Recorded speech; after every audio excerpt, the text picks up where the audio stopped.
Mga kalsada sa Tuguegarao lubog sa baha dulot ng shear line.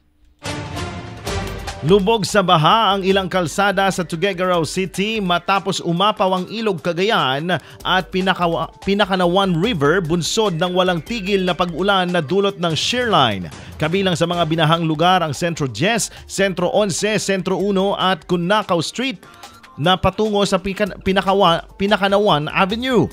Patuloy ang monitoring ng lokal na pamahalaan upang matiyak ang kaligtasan ng mga residente kasama ang iba't ibang ahensya para sa maagap na pagresponde sa anumang emergency na maaaring mangyari. Pinapayuhan ang publiko na iwasan muna mga apektadong lugar upang maiwasan ang anumang peligro.